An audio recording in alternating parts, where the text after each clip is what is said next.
Aloha everyone, and welcome to another episode of Sincerely Alana. So today's episode is going to be a little different because it's also going to tie into our Gender and Sexuality Anthropology class. So with me today is Devan. Hi. Before we jump in, I think we should go a little bit into detail about what this channel is and that background information so she gets it. Yeah. Hi, Dr. Kilmer. Hi. So Sincerely Alana was created with the intent to raise awareness on social issues that Pacific Islanders face. And I started it as kind of a community project, and it grew from there to just be social issues in general that a lot of minorities face. I do still try to emphasize the impact on Pacific Islanders because I think that's where my platform is, that's my identity, and so I relate closer to it. But yeah, social issues are faced by everybody. So that's a little bit about Sincerely Alana. Devan, for my viewers, if you could just talk a little bit about yourself. Okay. I'm 21. I go to San Diego State, and I'm a social science major. And that's about it right now. But it's pretty cool to hang out with all the anthro majors. So yeah. And I love her. She's perfect. We're like the best partners right now. That's great. We are. It's been good.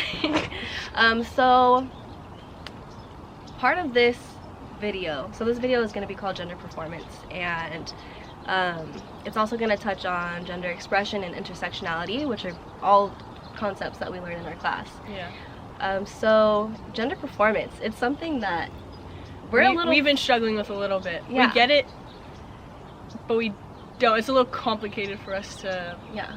I think where it confuses us is like the line between gender expression and gender performance. So I know what gender expression is. Yeah. Right? It's how you express your gender through what you wear, how you act. Yeah. Or act would probably go into performance, I'm guessing.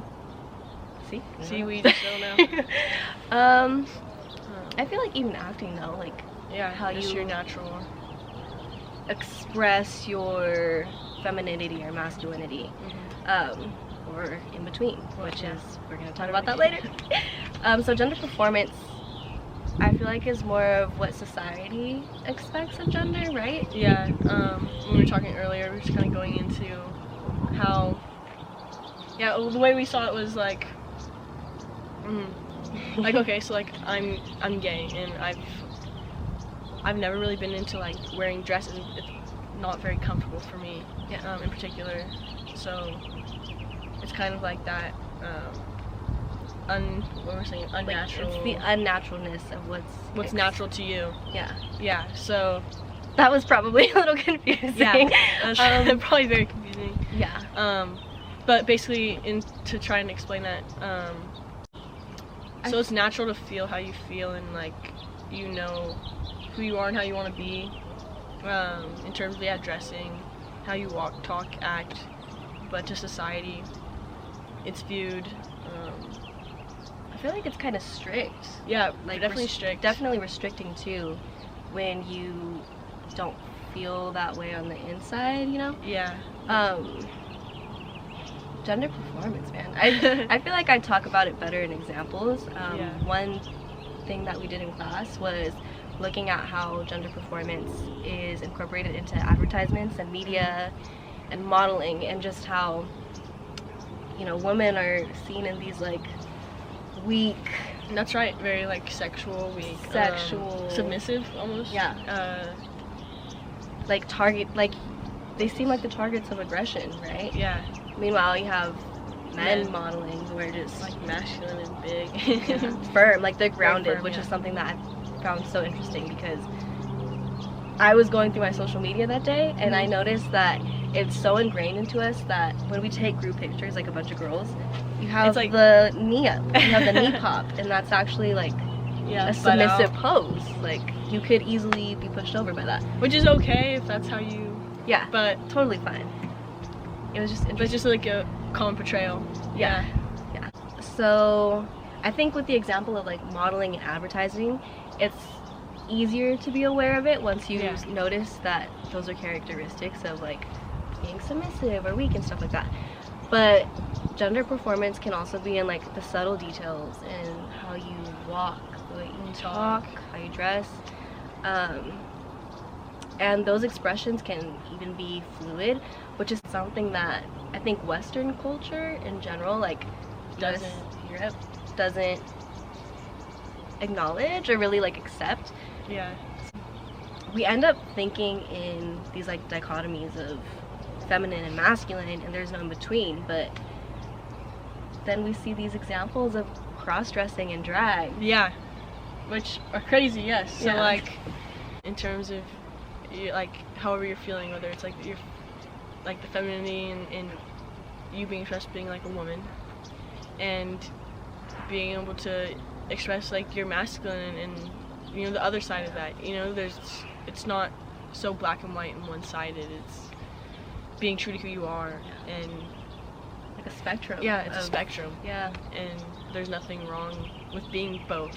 You know, I think there's very strong aspects of being both. I don't know. Yeah. I mean, how else can I like articulate that? That thought is, and I think it's hard for us to articulate because of the fact that it's not in our society. It's not normally talked about. Yeah. Like, you know, I think of like men not being able to be emotional unless Yeah. they're seen as weak. You know. Yeah. And that's also, I think that is like gender Yeah. We're making moves here, people. Gender performance, yeah.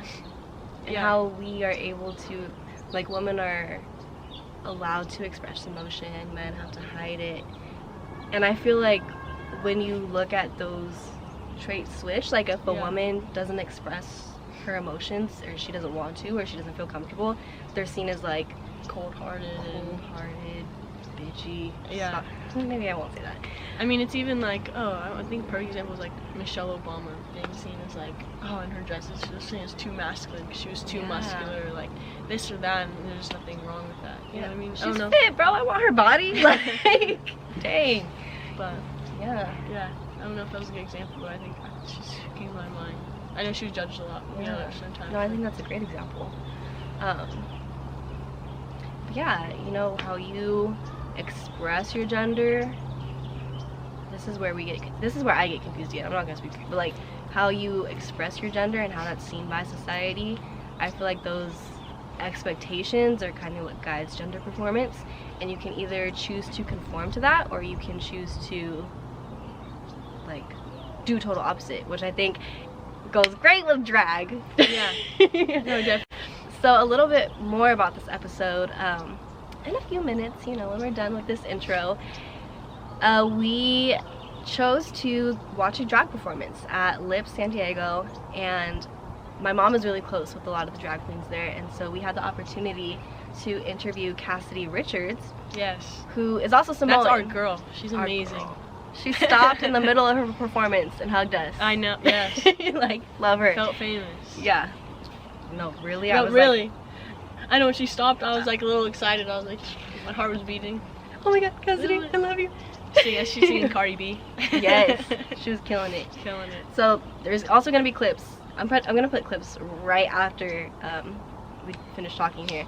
But in the interview, how we mentioned a little earlier about how the U.S. thinks in these strict dichotomies, it's interesting because we learned directly from her that that's something that is unique to Western society, because Yeah. where she's from in Samoa and in a lot of other indigenous cultures, I feel like It's normal. it's normal.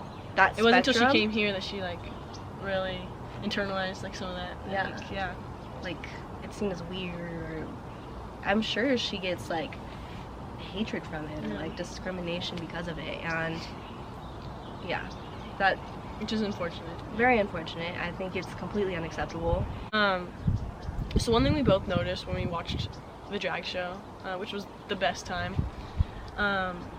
you know, it's just amazing. You see like this huge exaggerated performance of femininity, and you just see how everyone's so confident and Killing it. and strong and powerful in what they're doing and performing, you know. When we talked to Cassidy, sweetest person ever, you know, she's definitely like more shy, and at least when we met, I don't know, I feel like it could also be the camera. the camera does it because too.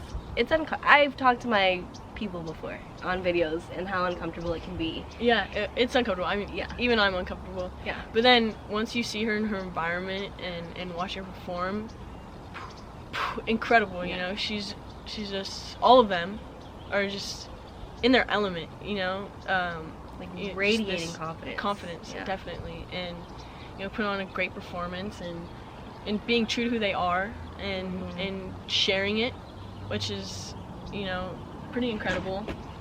I feel like for us it seems like something that's so courageous because it's not something that we would do ourselves. Yeah. But for them, it's this like a natural versus natural. You could tell they are just natural at it and they feel themselves. Yeah. Our interview with Cassidy also dipped into the concept of intersectionality, which I think is actually at the root of everything I do with Sincerely Alana. Like how, since this is talking about Sincerely Alana specifically, but how being Pacific Islander and having that identity is incorporated into your everyday life, who you are, and intersectionality in their class is the different marked identities of a person. Who you are, yeah. Going into the different types of marked identities and intersectionality, it goes from race, gender, sexuality, disability. Am I missing anything? I mean, I think it's any identity really, but those are the main ones. Yeah, for sure. Alright, how those identities shape all your different types of experiences, like, and just who you are. For instance, Pacific Islander, and like that, what would be the word? That's how you relate with Cassidy, you know what I mean? And many others, half your viewers, I'm sure, Okay, so why we chose drag is because I think it was such a great example of femininity being powerful. Like we talked about earlier, and I feel like we've said it a lot. It's just like this very powerful performance, and femininity doesn't have to be something that is weak. Yeah. And how we portray things with like we talked about modeling, it's viewed as a little bit more submissive. It's always like women being put down just a little bit, and how femininity is seen as weak. I mean, that's historically too. Yeah. Like you look at women's history in the U.S. and even around the world, we are just, we are a minority.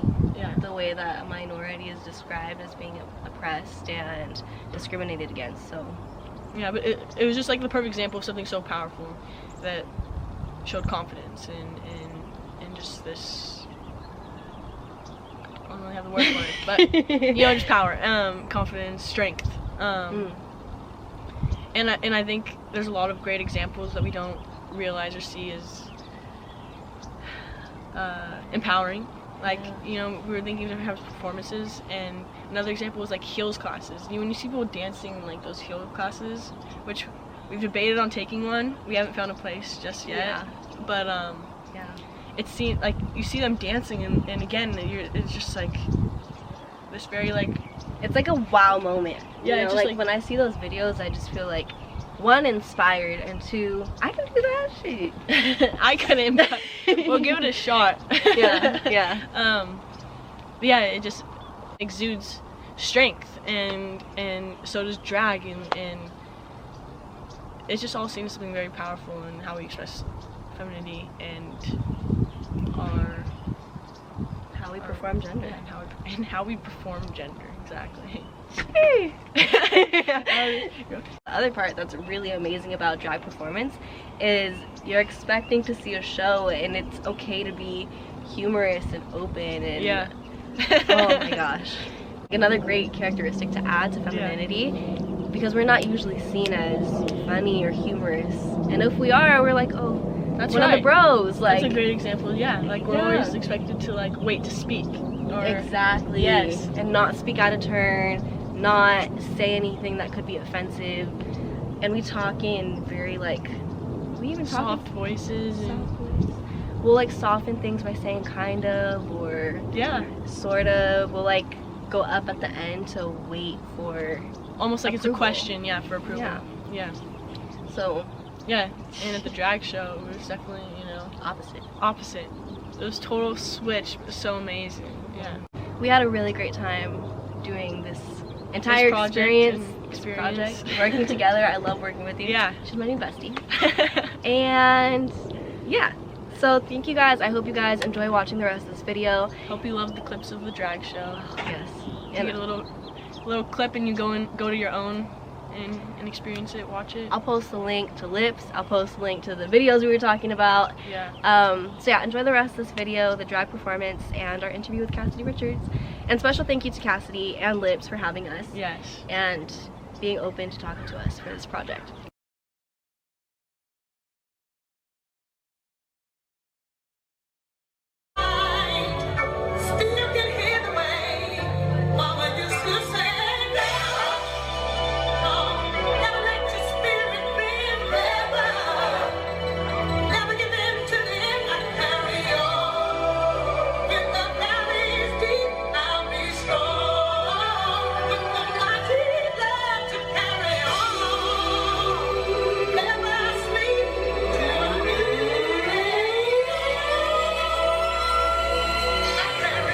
Because I can control the weather, they call me Storm.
And then it's topped off with 151. 151.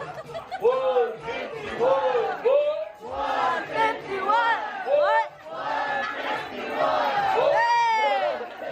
I'm glad you guys stopped eating. Thank you. Okay, look. You get the shot. You get all of this fabulousness. And you get a ring. Oh my God, you get a ring. This is the latest in LED technology. I like going to the cooler. I put rocks all in my watch. I like texts from my exes when they want a second chance. I like proving niggas wrong. I do what they say I did. They call me party, party, banging body, spicy mommy, hot tamale, hotter than a soft Molly bird. Ferrari, hop off the stoop, jump in the coupe, hit the bar, top of the roof, flexing on bitches as hard as I can, eating halal, dropping the lamb. So that bitch, I'm sorry, all my clothes at Mario. Yeah, they call me Cardi B. I run that shit like cardio. I'm just bitching in the chain.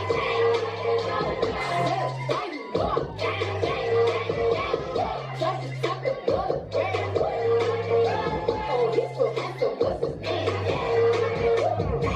I need a dollar to try to beat it up like a knife.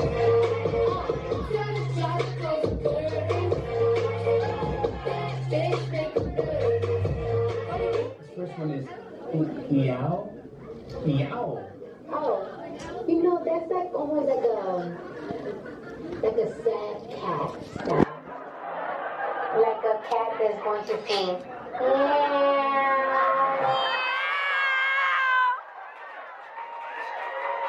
Alright, so wait. I want you to repeat after me.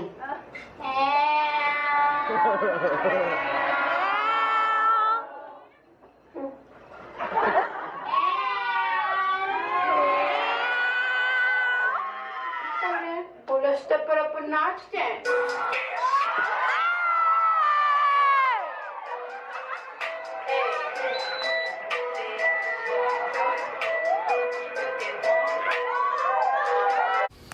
Hello everybody, I'm Cassidy Richards and welcome to my drag lab.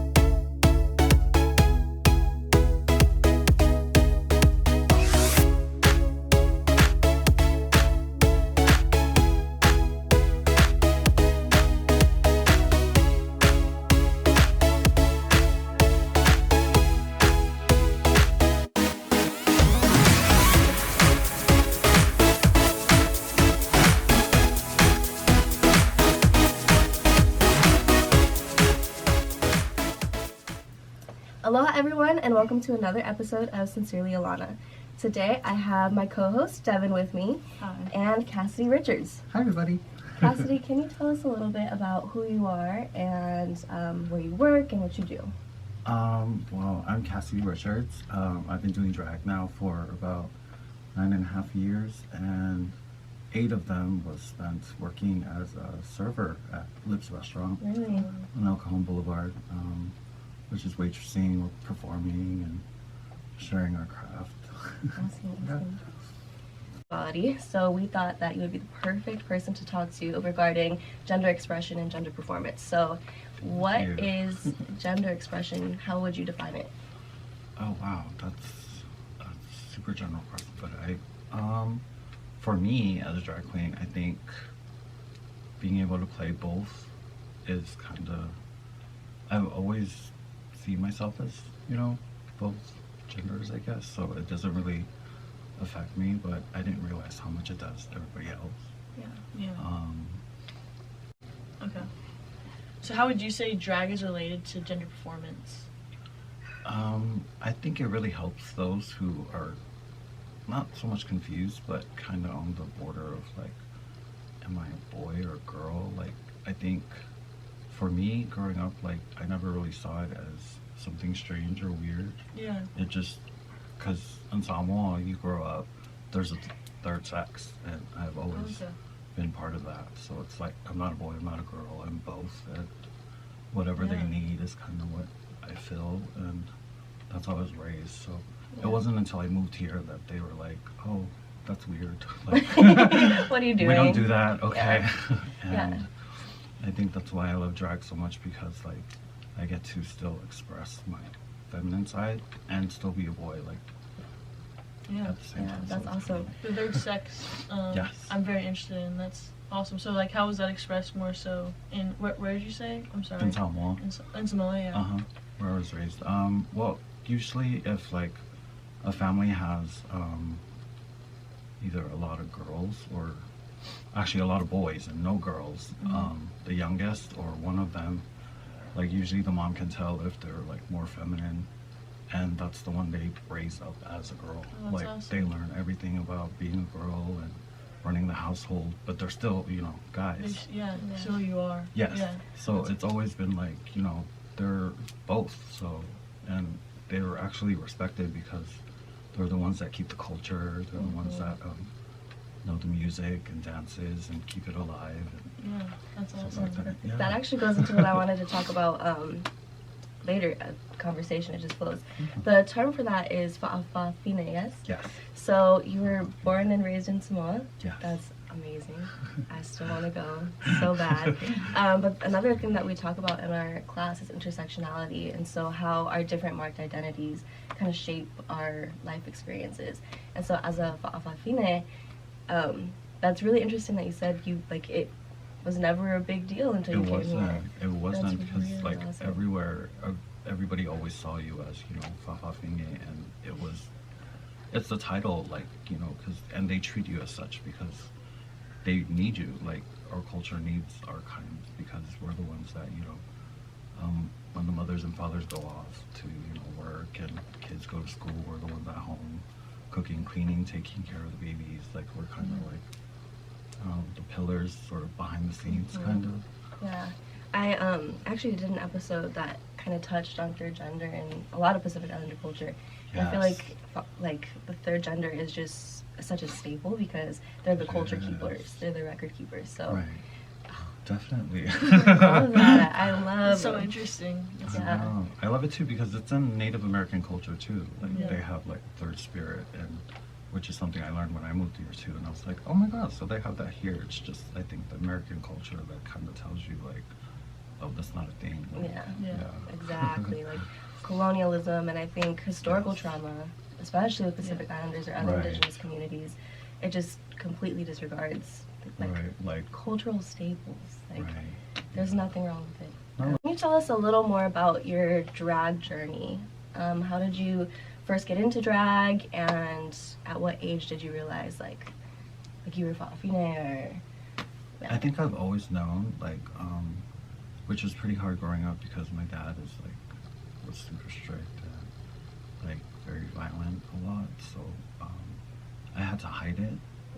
He was like the exception to the rule because everybody else in our family knew that I was fa'afafine and accepted that, and you know, kind of treated me that way growing up, except my dad.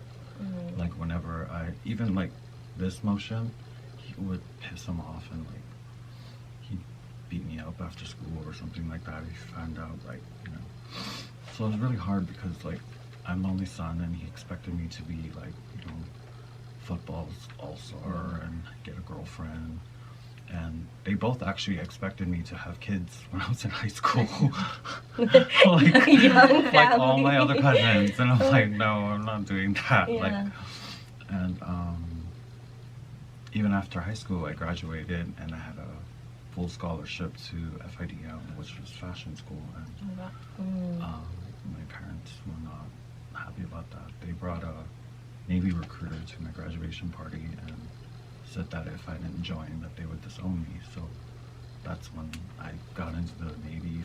I did my first term, and then I was like, no.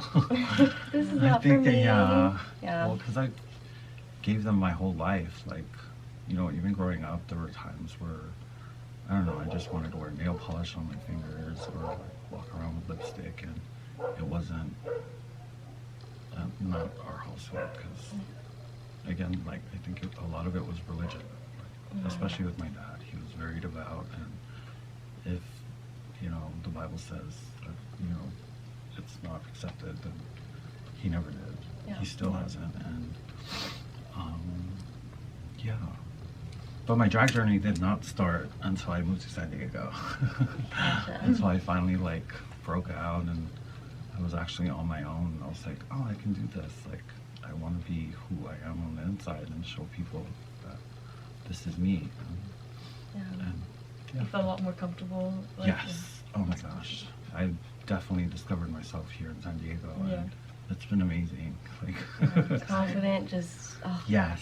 yeah. Got your life back. Yes, Yeah. definitely. Like, not living in anybody else's shadow anymore, and it's a good feeling. Which is hard because, you know, in Pacific Islander culture, you're always supposed to grow up and, you know, take care of your parents, and like that's always number one. Well, God first, and then your family, and then everything else. That's was drilled into us from day one. But you know, it's kind of hard when your parents aren't, you know, excuse me, aren't supporting you. So it's kind of like, you just gotta break off and be who you are, even if it means, you know, losing your parents or a lot of other family members that kind of were like, Not accepting of it. No. Yeah.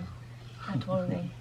That Pacific Islander culture, it's I've had a lot of conversations with people, and something as, you know, seemingly small as going away for college for a couple years, just feel like you can't do it because that familial pressure is so heavy. it's a lot.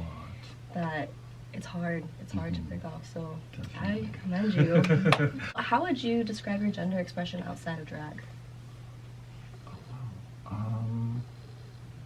I still consider myself a boy, like, because a lot of my friends who do drag, like, they have transitioned all the way, like, to become a woman. But I don't know, I kind of don't see myself as, I put all of this on for work and like to go out and have fun, but I do love the chance to like take it off and just relax and be, you know, a boy. Like, I guess that's why I've always loved both, because I can do both, like depending on my mood or how I feel and what the situation requires. Like, yeah.